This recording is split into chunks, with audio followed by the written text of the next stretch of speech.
Nous sommes au large de l'île d'El Hierro, à 1000 km des premières côtes de la péninsule ibérique. Francisco Dominguez vit de la pêche locale depuis près de 10 ans. Ici, il y a des jours où l'on voit arriver 5 embarcations. Hier, on en a vu une, cette nuit une autre, et encore une aujourd'hui. Maintenant, je reconnais bien la forme de leur grande barque. Quand j'en vois une, j'appelle les unités de sauvetage maritime pour qu'elles viennent les chercher. Justement, ce matin-là, une embarcation approche du principal port de l'île. À bord, 160 migrants entassés les uns sur les autres.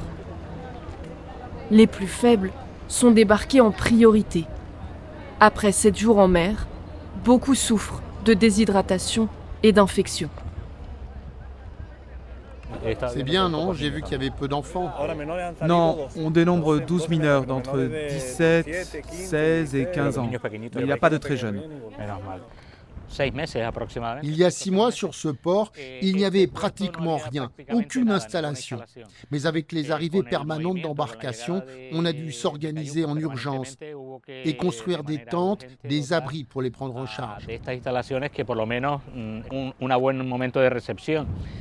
Avant, il n'y avait vraiment rien. Les migrants étaient assis à même le sol, ils faisaient leurs besoins où ils pouvaient. C'était très désorganisé.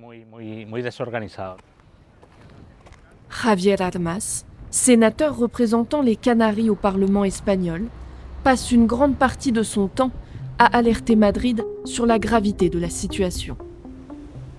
En un an, El Hierro a déjà vu débarquer sur ses côtes 250 embarcations et plus de 14 000 migrants.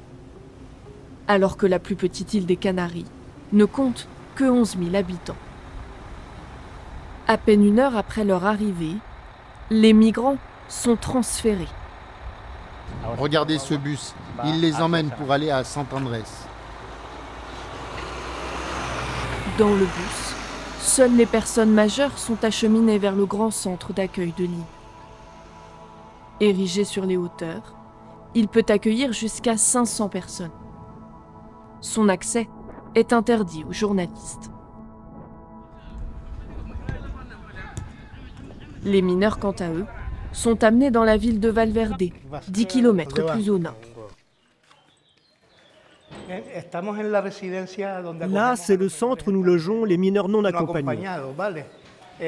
C'est une ancienne résidence scolaire qu'on n'utilisait plus. Et ils nous l'ont donnée pour qu'on s'en serve. Entre ces murs, 250 mineurs sont devenus la priorité d'Antonio Arancibia. Dans ces dortoirs, nous avons 19 chambres. Là, vous en voyez une.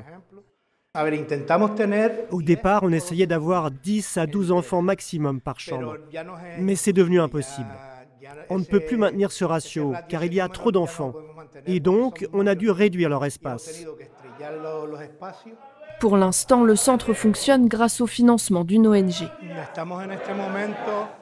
On est dans un cours d'espagnol qu'on donne chaque jour et qui est dispensé par Cajali. C'est l'un de nos membres. Et lui-même, il est arrivé sur une embarcation.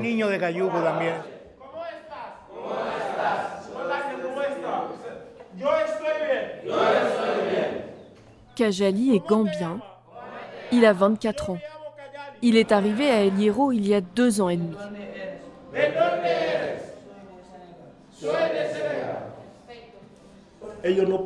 Ils ne peuvent pas échanger car certains parlent une langue, d'autres parlent une autre langue. En fait, c'est positif car ils sont obligés d'apprendre l'espagnol pour se comprendre.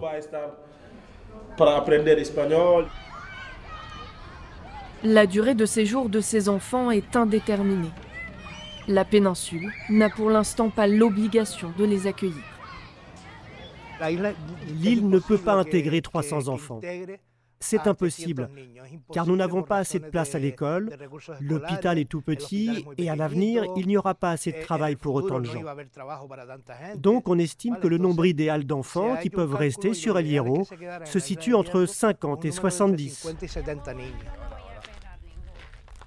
Plusieurs familles de l'île se sont portés volontaires pour accueillir les enfants les plus jeunes, arrivés sans parents.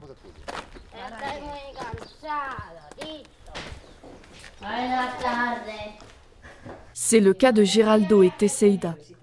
Le couple a décidé de prendre en charge Adama et Baiza. Le père des 2 enfants est actuellement en prison à Tenerife, soupçonné d'être le passeur de la traversée. Je suis partie avec mon père et beaucoup d'autres personnes. Je me souviens quand le bateau se mettait à bouger beaucoup, Bai vomissait. Il y en a beaucoup qui étaient blessés et d'autres non. Il y en a beaucoup qui sont devenus fous.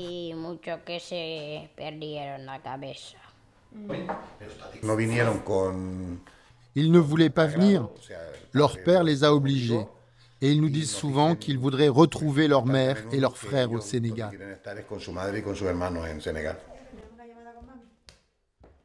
Une fois par semaine, les garçons peuvent appeler leur mère.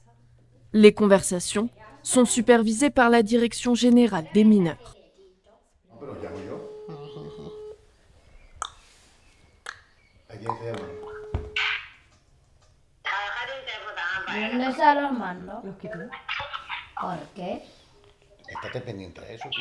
On pourrait croire qu'ils sont bien, qu'ils sont contents, qu'ils se sont adaptés, mais parler avec leur famille, je crois que ça leur fait du mal. Elle leur manque beaucoup. Surtout Baye qui pleure parce que sa mère lui manque beaucoup. Il ne veut pas seulement lui parler, mais être avec elle. Ils ne comprennent pas pourquoi ils ne peuvent pas retourner chez eux, pourquoi leur père n'est pas là. Une réalité dure à affronter, à laquelle la petite île fait face, tant bien que mal. Pris de court l'été dernier, l'unique centre médical de Valverde, au nord de l'île, s'est mobilisé pour soigner les migrants. Bonjour. Là, ce sont 2 patients hospitalisés. Ce sont des migrants qui sont arrivés le 5 avril. Lui avait une infection à la main. Nous avons dû lui amputer des doigts. Et maintenant, on surveille son évolution, mais ça va mieux. Et lui a la maladie du pied. C'est fréquent lors de ces traversées. On a également dû lui amputer des doigts de pied, car en restant tout le temps assis dans l'embarcation, il y a des chocs, des lésions. La peau s'enflamme et le pied s'infecte. Il est contaminé avec le mélange d'eau de mer et de matière fécale. Sondi est un rescapé. Venu du Mali, il a parcouru plus de 1500 km sur l'une des routes les plus dangereuses du monde. Les bateaux, il est vague là, il est fait avec comme ça, le bateau avec comme ça, jusqu'à, il a fait comme ça, bon, tout. Moi j'ai paniqué jusqu'à il est venu l'Espagne. Docteur. Sondi est aujourd'hui sorti d'affaires et peut annoncer la bonne nouvelle à sa famille.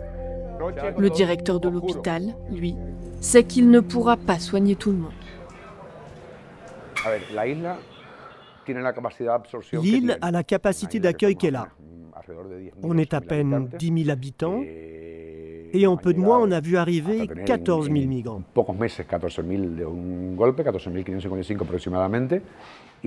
D'un coup, ça a été une surpopulation. Et on doit constamment improviser. Comment la petite île d'El Hierro est-elle devenue l'une des nouvelles portes d'entrée de l'immigration en Europe?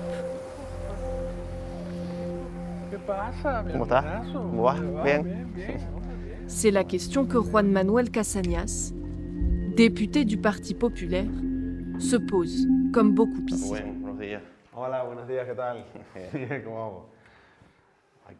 Je suis en train d'analyser les cartes parce qu'on ne sait pas toujours d'où ils partent. Avant l'immigration vers les Canaries se centralisait à Lanzarote, Fuerteventura et aussi Grande Canaria, car c'étaient les îles les plus proches, à quelques 100 km des côtes africaines. Mais maintenant, comme ils ont renforcé les patrouilles, Les embarcations partent de beaucoup plus bas, depuis la Mauritanie et le Sénégal, pour contourner et éviter ces contrôles. Et c'est pour ça qu'ils arrivent directement à El Hierro, pour ceux qui arrivent et qui ne se perdent pas en mer. C'est un peu comme un baromètre qui nous permet de comprendre ce que l'on ne fait pas correctement. Il faut que l'on puisse expliquer aux habitants de ces pays les difficultés qu'ils vont devoir affronter ici. Et je pense que cela changera la situation. Cette réalité, Kajali la connaît bien. Salut les amis, comment ça va? Il est aujourd'hui bien intégré à El Hierro. Dis-moi, Kajali, ça fait plus d'1 an que tu es avec nous, non? Oui, presque 2 ans. Je me sens vraiment très bien ici, car les gens sont très accueillants et j'aimerais rester ici toute ma vie. Kajali est conscient d'avoir été extrêmement chanceux. Je pense que je dirais à mes amis de chercher une autre solution pour arriver en Europe, car prendre le risque de venir en barque est vraiment trop élevé. Tu ne sais jamais si tu vas réussir à arriver. Et ensuite, tu peux attendre encore 2 ans sans travailler, sans avoir de papier. Au final, je pense qu'il vaut mieux chercher une autre solution.